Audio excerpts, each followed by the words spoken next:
Ah,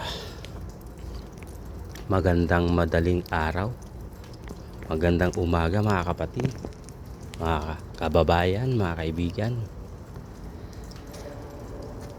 Madilim pa. Hallelujah. Kita niyo po yung fog na yan mga kapatid. Parang usok, diba?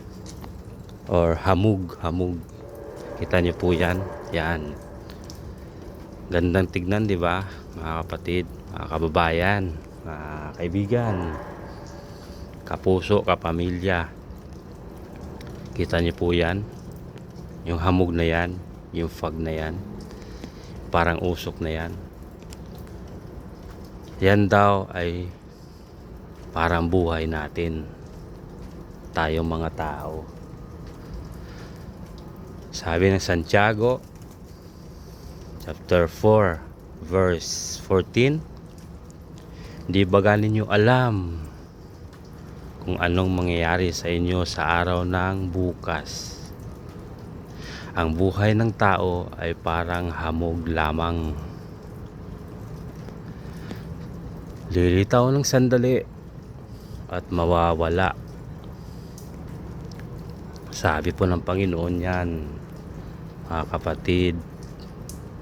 Hindi po ako ang nagsabi niyan. Si Lord ang may sabi niyan. So, anong kailangan natin gawin para tayo ay maligtas? Panatag tayo. 'Di ba? Habang tayo ay nabubuhay pa. At surely na tayo ay mapupunta kung saan naroon ang ating Panginoon. So, ang kailangan natin gawin, manampalataya sa Kanya, kay Lord Jesus, at i-share natin ang Kanyang mga salita, ang Kanyang makapangyarihang salita. I-share natin at mamuhay tayo ng naayon sa kalooban ng ating Panginoon, diba? At ayun, panatag tayo pagkakasama natin si Kristo araw-araw. At huwag tayong pumayag mga kapatid, mga kaibigan, mga kababayan, na manakaw ng kaaway ang ating kaligayahan.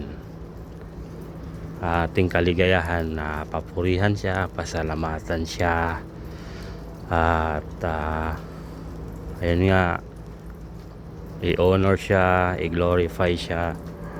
Huwag nating hayaan na manakaw ng kaaway. Bagkos magpuri tayo araw-araw sa ating Panginoong Hesukristo. Magbasa tayo ng Biblia araw-araw para hindi manakaw ang ating kaligayahan.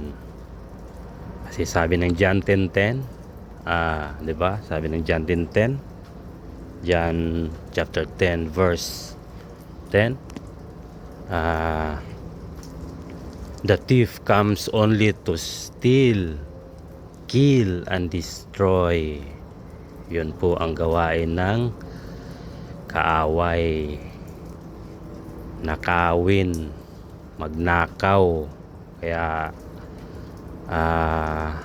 huwag tayong pumayag na manakaw, pagkos tayo ay magbasa ng Biblia araw-araw, mag-share ang Word of God kung maaari araw-araw din.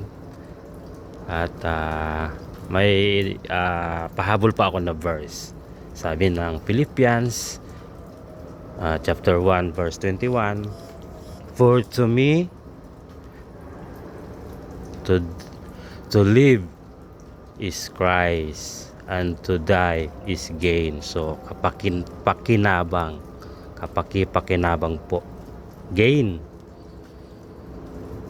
ang ating pagsamba sa araw-araw. Mamuhay tayo ng kasama si Kristo araw-araw.